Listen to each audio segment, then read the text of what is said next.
I couldn't believe what I was seeing yesterday, to be quite honest, Martin. Liverpool and Tottenham. It looked like Liverpool were going to blow Tottenham away, then Tottenham come back in. Yeah. What was it? It was a dramatic 7-goal thriller, for sure.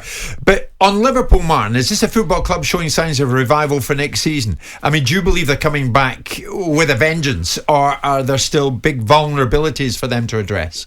I think they're a little bit too loose defensively, and that high line is certainly not right now. But I like Trent Alexander-Arnold going into midfield. I think that's a major addition, Jim. The first he has for a through ball, the number of assists now, I think that's 5 on the bounce. He's only the second player to do that consecutively in the Premier League. A real talent. It was an amazing game, but they almost threw it away.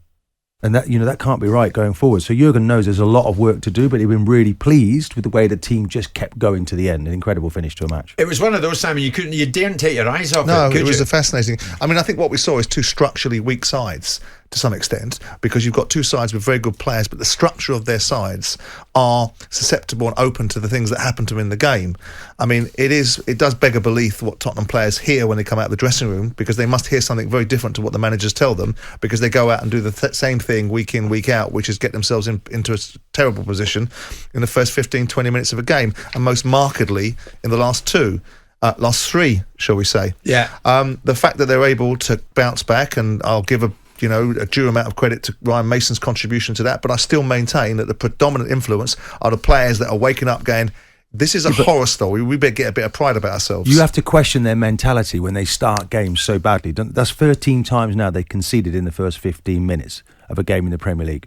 So either they're not prepared properly by the management, or they're just not right. They're just not right mentally themselves. Yeah. And I was always told, if you work early and you work hard, you work less. They make it really difficult for themselves. So get out of the blocks early. What is wrong with the group? Where's the motivation? But how many times do you see the message that you think would have been imparted being completely countermanded by a goal being scored in the 46th minute, or a goal being scored in the 2nd or 3rd minute? It seems to be their staple diet of professional football teams, that the manager's words seem to be completely lost in their ears on the way down the tunnel. I mean, I realise sometimes there isn't much going on between their ears. So is this a squad that needs gutting, Simon? Well, I think it's... Or are the foundations there? I think it probably needs a massive change-up. I think there's a few players amongst that group of players that have been there for too long. I think the culture is probably wrong, but that's set by other people. That's set by managers. The managers set the standards and enforce them. So there's a combination of things. Yeah, I do think there probably needs an element of culling. Not necessarily gutting. A bit of a culling. Yeah, I think so. Yeah. The core is there, though, isn't it? No? The front. You look at the front four. Harry Kane was not going to be going anywhere. Son, Kulusevski, outstanding talents. It's what's happening at the back. They're giving away goals. You confident Kane's not going anywhere? I'm not confident. I'll tell you one thing I'll just drop in the mix here. No one's really mentioning it. Why can't Kane go to Liverpool?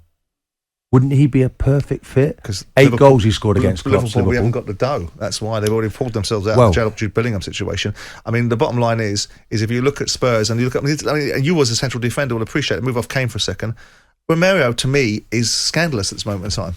He's a good player, no doubt about it. But I was talking to someone the other day about the feeling, one of your fellow pros, that he's better. He thinks he's better than the job he's currently doing with Tottenham Hotspur. He's lost his head, hasn't he? Someone has to get in his ear and tell him, look, there was a Rolls-Royce defender there at one stage, and now he wants to win every single ball. It's like he's trying to misbehave so badly they're just going to cut him loose and take him out of there. Jim White and Simon Jordan.